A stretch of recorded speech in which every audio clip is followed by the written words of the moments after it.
Retenez votre souffle, car le moment est arrivé. Dans Solo Leveling, le jeu change de manière spectaculaire. Fini de se cacher dans l'ombre. Sung Jin-woo est sur le point de voir son pouvoir officiellement reconnu par l'association des chasseurs. Assistez à la réévaluation qui va laisser les maîtres de guilde bouche bée et briser toutes les normes.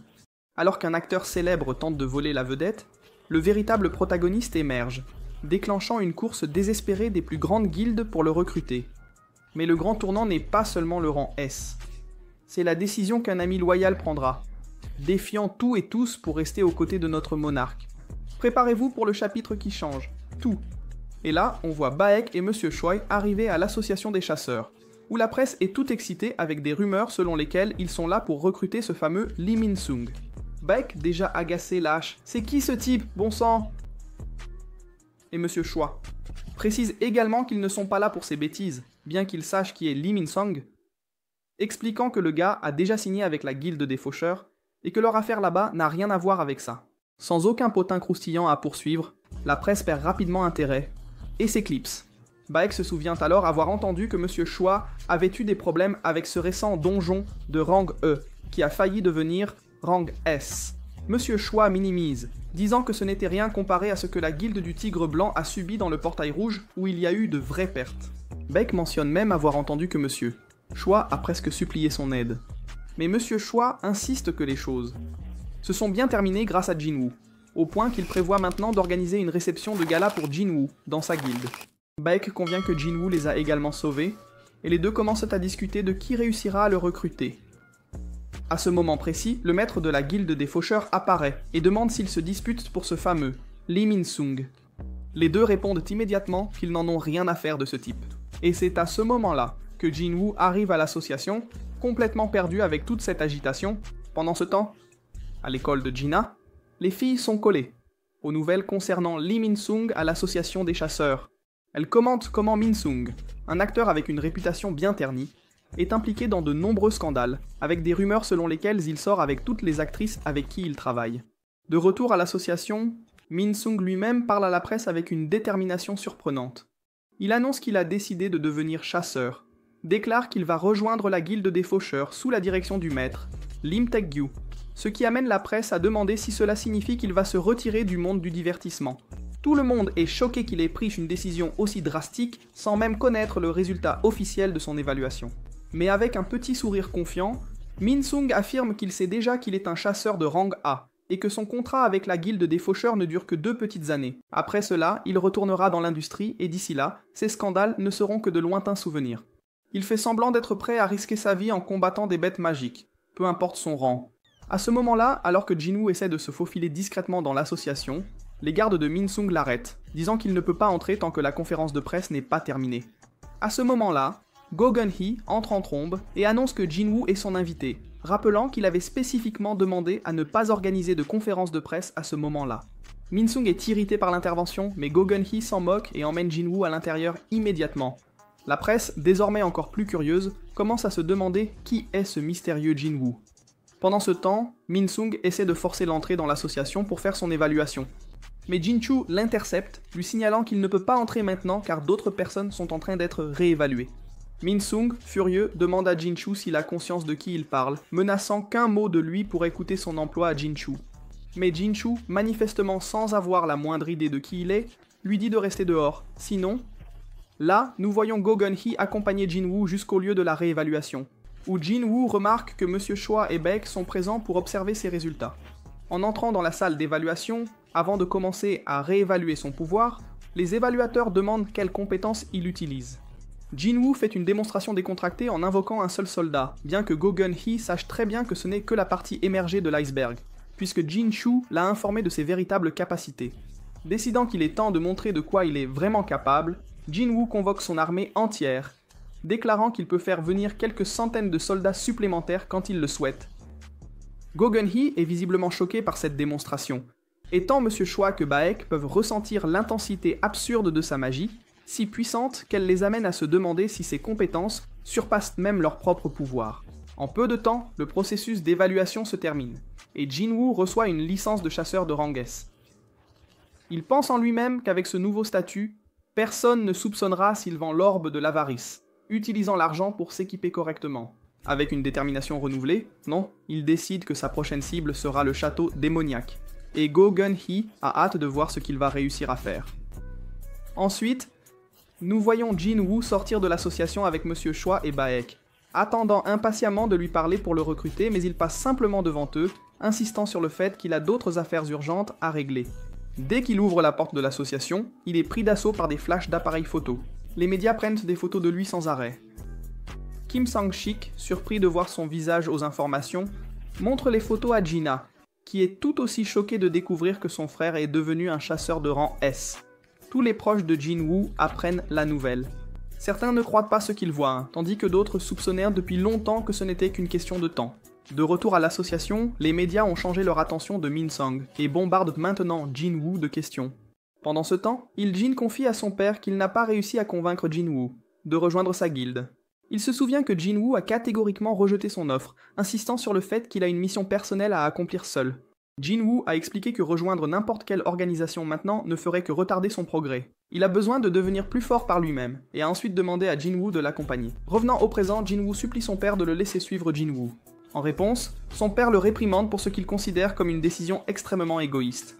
Il rappelle à Jin-woo qu'il avait initialement confié ce projet à son propre frère, le frère du père, juste pour changer de plan, à l'insistance de Jin-woo. Et maintenant, Jin-woo semble vouloir tout abandonner sans avoir rien accompli. Il défie Jin-woo, lui demandant s'il pense que c'est juste, ce qui pousse Jin-woo à se rappeler de ses expériences avec Jin-woo et à décider avec détermination qu'il doit aller avec Jin-woo de toute façon. En même temps, les employés de l'association sont occupés à tenir la presse à distance, empêchant qu'ils n'encerclent Jin-woo. Baek propose de ramener Jin-woo chez lui, arguant que gérer les médias serait très fatigant, mais Jin-woo insiste sur le fait qu'il n'en a pas besoin. Avec une vitesse impressionnante, il échappe aux reporters tout en couvrant son visage.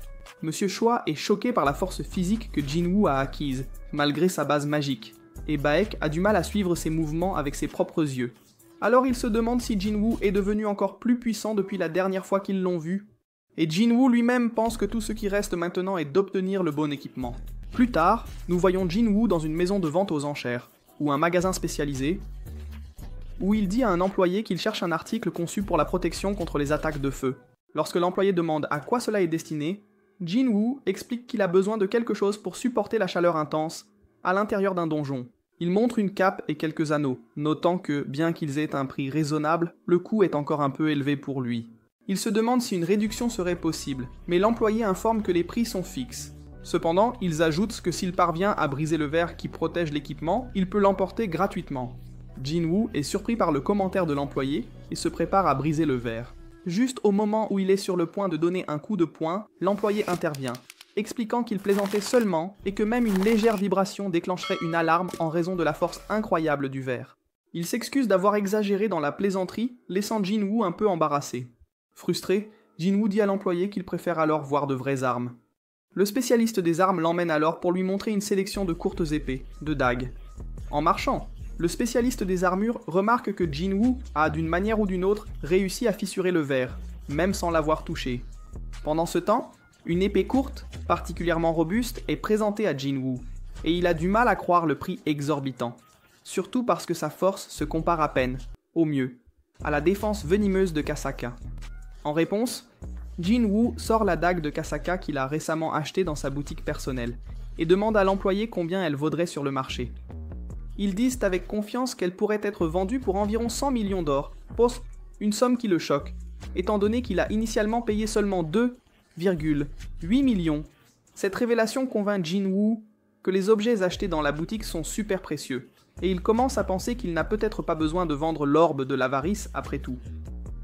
Faisant une pause, Jin-woo va aux toilettes, et la scène change pour le siège de la guilde du Tigre Blanc. Là, Baek réfléchit à l'immense force de Jin-woo, se demandant comment son second éveil a pu se terminer il y a longtemps. Cependant, il continue à devenir plus fort. Baek se demande s'il a abordé les choses de la mauvaise manière, et commence à envisager que peut-être Jin-woo est un chasseur qui peut continuer à devenir plus fort indéfiniment. La narration passe ensuite à la maison de Jin-woo, où Jin-woo se rend compte que les médias ont finalement cessé de déranger leur maison. Un événement qui la réjouit, car cela signifie qu'elle peut retourner à l'école en paix. Jin-woo suppose que l'association a dû intervenir pour garantir leur vie privée. En plaisantant, Jin-woo suggère qu'il pourrait être à la télévision s'il le voulait, mais il implore de ne pas l'entraîner là-dedans. Jin-woo hausse les épaules, admettant que c'est hors de son contrôle, et annonce ensuite qu'il sera absent pendant une semaine à partir de demain. Une révélation qui laisse Gina surprise et curieuse de connaître ses plans. À ce moment-là, Jin-woo apparaît à la porte. Lorsque Gina demande s'il est l'un des amis de Jin-woo, Jin-woo précise qu'il est en fait le bras droit de Jin-woo. Jin-woo offre rapidement une explication, disant à Gina qu'il travaillera avec Jin-woo la semaine prochaine. Bien que Jin-woo semble un peu confus au début, une légère tape de Jin-woo l'aide à comprendre, et il accepte volontiers de jouer le jeu. Le soir, nous trouvons Jin-woo, profondément endormi, dans la chambre de Jin-woo, tandis que Jin-woo vérifie silencieusement Gina, pensant que peut-être les choses se sont enfin calmées, bien que maintenant tout le monde sache qu'il est un chasseur de rang S, donc il doit être extrêmement prudent. Pour garantir la sécurité, il invoque les gardes de Tank d'avant, mais remarque rapidement que seuls 3 sont présents, se rappelant que Tank en avait initialement 4. L'un des gardes lui rappelle que le 4e a été projeté contre le plafond par l'une des attaques précédentes de Jin-woo, et son extraction d'ombre n'a pas pu le récupérer. Jin-woo hausse les épaules, décidant que 3 gardes suffisent. Il laisse alors l'un d'eux avec 2 gardes ordinaires pour surveiller Gina. Alors, tandis qu'il est sur le toit, Jin-woo réfléchit à la nécessité de renforcer la sécurité du quartier et ordonne à certains de ses soldats de patrouiller dans la zone, s'assurant qu'elle reste paisible. Au-dessus, nous voyons alors une majestueuse créature magique volante traverser le ciel. Le lendemain, Jin-woo et Jin-woo sont vus conduisant ensemble. Jin-woo remercie Jin-woo de l'avoir laissé passer la nuit, et Jin-woo le rassure, disant qu'il n'a pas à s'inquiéter qu'il s'enfuit de chez lui.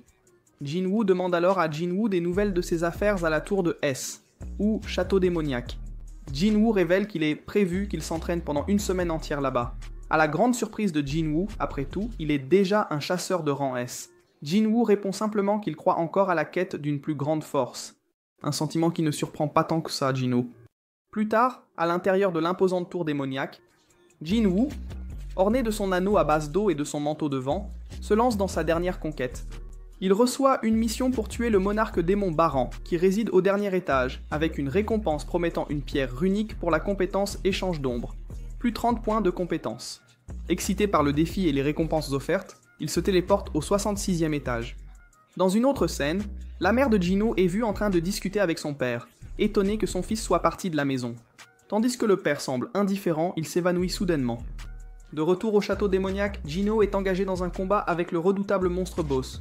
Dans le feu de la bataille, il invoque Tuske et lui remet l'orbe de l'avarice. Tuske répond en libérant un puissant sort de feu, qui réduit le monstre en cendres. Impressionné par la démonstration, Jino décide de réfléchir attentivement à l'utilisation des compétences de Tuske à l'avenir. Plus tard, nous voyons le père de Jino se réveiller à l'hôpital, sachant que Jino est venu lui rendre visite.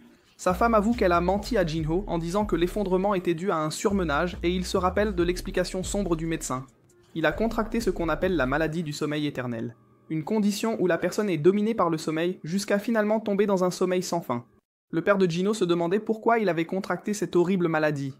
Et le médecin a expliqué que les personnes avec une faible résistance à la mana y sont particulièrement sujettes, si elles y sont exposées pendant longtemps.